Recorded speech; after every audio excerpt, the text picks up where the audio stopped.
Welcome to 10 things that you must know when buying a new construction home. Most people cite modern features and the ability to customize their home during the construction process as the top reasons for considering a new build. There is also the use of energy efficient materials and systems that is really up to the appeal. However, buyers caught up in the excitement of a brand new, never lived in home can overlook some key details that affect their bottom lines. We will go over 10 things that you must know when buying a new construction home. But before we start, please subscribe to my channel and help more people to see this video. Thing number 1. Buying into half-finished developments.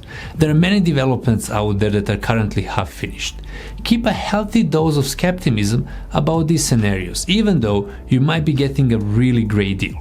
It is possible that you might be buying into a development or community that might never be fully complete, or it might take a long time to finish. Consider other factors that might be important to you, such as current and future amenities, like a lake, playgrounds, schools, shopping, transit, and so on. Number 2 thing is the location.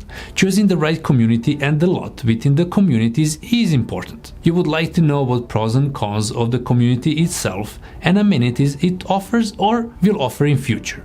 Amenities such as a lake, community center, homeowners association, playgrounds and schools are particularly important to so many. Also, you will be offered a variety of the lots. Selection and location of the lots will vary from one builder to another, but also from one phase to the next one. Besides the size of the house, the location is one of the most important factors that influence the price. Number 3 would be selecting the right lot. Often overlooked is a lot size and shape, location, orientation, type, and a configuration of the lot. Size and shape of the lot will directly impact usability of the lot and backyard space you get. Terms to look for is rectangular, irregular, pie-shaped, and reverse pie-shaped lot. Each of those, they have their own positives and negatives, but they will really depend on your personal preference and needs. Also, knowing the exact house dimensions on the lot itself is important to avoid disappointments and surprises down the road. Of course, location of the lot is so important for so many.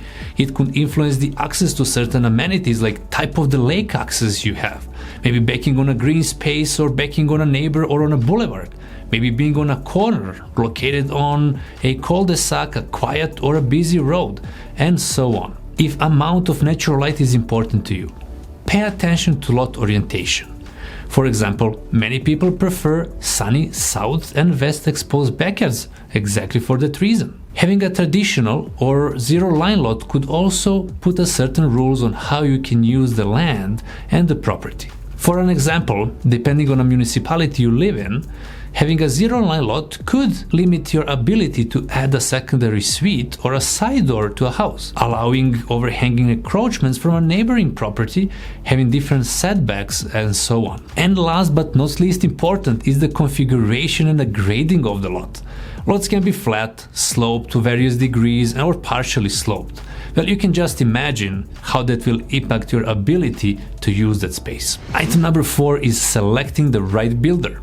Not all builders are the same. Knowing a builder's reputation will give you a peace of mind that your future home will be built right. While everyone makes mistakes, but what the mistake is and responsiveness on how to fix them is really what makes the difference between good and bad builder. Number 5 is very common, and knowing what the standard versus upgraded and extras are. Well, you remember when you walked into a show home first time and you said, "Wow, I love this." Well, find out exactly what upgrades are and are not included in the price you're being quoted. For example, you might think that you're getting an incredible deal, but what you didn't think to ask was if the finished basement and a gourmet kitchen package are included. And oh yeah, that walk-in shower that you loved is not included in your basic package. And once you start adding all those wow elements, the price will skyrocket from affordable to out of your budget. Number 6 is choosing your upgrades wisely. Be mindful when you're choosing your upgrades and how many upgrades you select.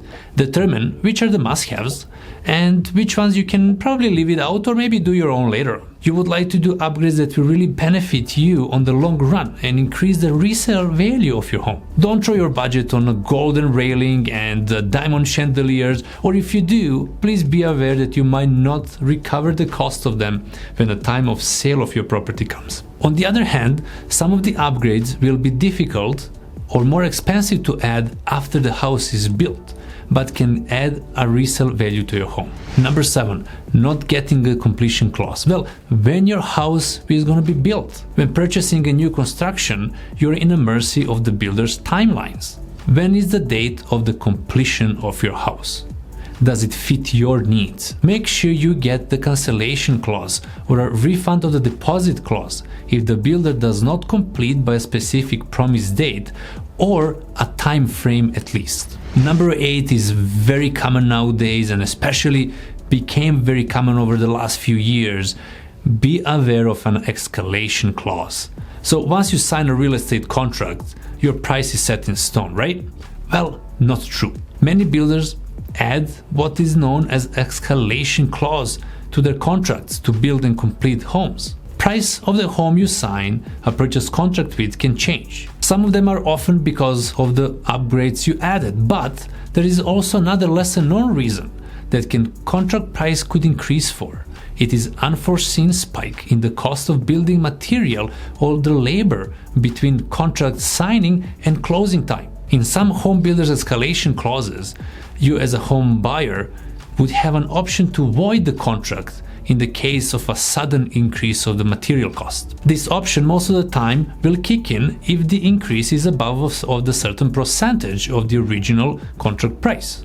So let's say you have a contracted price of $500,000 with the builder and an option to void if the increase is more than 5%. If the contract price increases for $20,000 to the material or labor, you will automatically increase your contract price to cover the difference. But if the increase is more than $25,000, however, then you will have an option to either cover the difference or void the contract. These numbers are just an example and your contract could be different. Number 9 is waiving home inspection. Well, just because you're buying a brand new home that is in a process of being built from the ground up, it is a huge mistake to try to save a few hundreds of dollars and bypass the home inspection process. In fact, it is a good idea to get an expert eye on a new built home as it is being built. And if you can, have someone to check out the house in progress. Get someone who can potentially identify the problems. You can often hire someone or an inspector or a contractor to stop by the property. Trust me, it is money well spent. And number 10 is hire a real estate agent. Having a real estate agent on your side to guide you during a new construction home purchase can take away a load of stress, work, and disappointments. You would have an expert on your side to look after your best interest. While most of the builders and their sales teams want you to be happy with the purchase and recommend them to the others, naturally, their sales associates work for their employer's best interest, and that is a builder, not you. And guess what? There is no cost to you to hire an agent to help you out with the purchase. Well, this will be all for today, and I really hope you find this valuable and beneficial and you learn something new. If you have any more questions on how to buy a new construction home, I'm just a phone call away. Thank you for watching and see you next video.